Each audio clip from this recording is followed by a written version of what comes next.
Let's talk about Nepal too. The Chinese are still playing real-life checkers in Nepal. And the loser will most likely be Nepal's Prime Minister KP Sharma Oli. I'll start with the latest and the biggest development. A Nepalese lawmaker has been suspended by her party for taking a pro-India stand. Her name is Sarita Giri. She was a member of Nepal's Samajwadi Party. Why has she been suspended? Because Sarita Giri violated a party whip regarding Nepal's new map. She accused China of pushing the new map bill. She raised questions on the intent of the Oli government in fixing the country's map. Listen to this. मैंने कहा है भारत और चीन दोनों देश के साथ संवाद करके बात आगे बढ़ाई जाए और थोड़ी देर के बाद मीडिया ने भारतलाई नसोधिकन नक्शा बनाउने ये कहा कि प्रायोजित किया। उन्होंने भी उसी मंतव्य को पढ़ा है, सुना है और उसके बाद अपनी धारणा व्यक्त करती हैं। कम से कम हम लोग सभासद लोग जब बोलते हैं तो वस्तुगत तथ्य और प्रमाण के आधार पे बोलें। जब बाहर के जनता की हल्ला होती है, उसी के हल्ला में हम लोग जाएंगे तो हम लोग देश का नेतृत्व कैसे करेंगे? Well, this lawmaker may have been suspended, but she speaks for many in Nepal because China's hidden hand in Nepal is not so hidden anymore, and people are protesting. If you remember, on the 18th of June, we aired a report on the show, a report on the mind behind China's divorce with India. Hu Yangqi, the Chinese ambassador to the Himalayan Republic, we told you how this ambassador's actions were well beyond her duties and responsibilities as a foreign envoy. She was pulling strings for China in Nepal.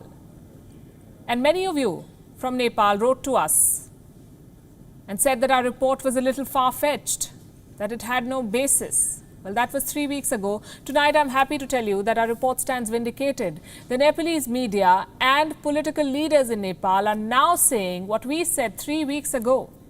Let me show you what dominated the headlines in Nepal today.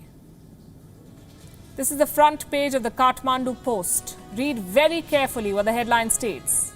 I'm quoting for your benefit. Chinese ambassador making the rounds at a time of internal political crisis invites much criticism. Now look at another headline. This is from the Himalayan. Allow me to quote, Yangqi Nepal meet, China bid to keep NCP united, question mark. NCP is the Nepal Communist Party. From English dailies to vernacular newspapers, almost every media organization carrying the same story with similar headlines. What we reported last month is now for the world to see. China is openly interfering in Nepal's internal politics. This morning, the Chinese ambassador met the senior-most leader of the Nepal Communist Party, the ruling party. And this man also happens to be the former Prime Minister of Nepal, Jhalanath Khanal. The meeting is said to have lasted for over 45 minutes. There is no word on what transpired, not yet. But it hasn't gone unnoticed by political leaders and the civil society in Nepal. There have been protests against the Chinese embassy, the Chinese envoy in particular. These are images from Kathmandu. The placards read, "Go back China, keep silence Yangqi." It's the same message from Nepal's political leaders. One leader after another is putting out tweets condemning China's open interference in Nepal's domestic politics. Here's a tweet by Kamal Thapa, the former Deputy Prime Minister of Nepal. He says, and I quote, Prime Minister Oli says Indian ambassador was active in overthrowing the government. On the other hand, the Chinese ambassador reached the leaders' house to save the government.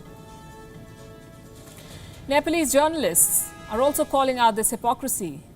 Pushpa Kesi is a journalist at Nepal Live. She says, and I quote, what activism is the Chinese ambassador taking advantage of? The fact is, the Chinese ambassador has held a series of political meetings since the 1st of May.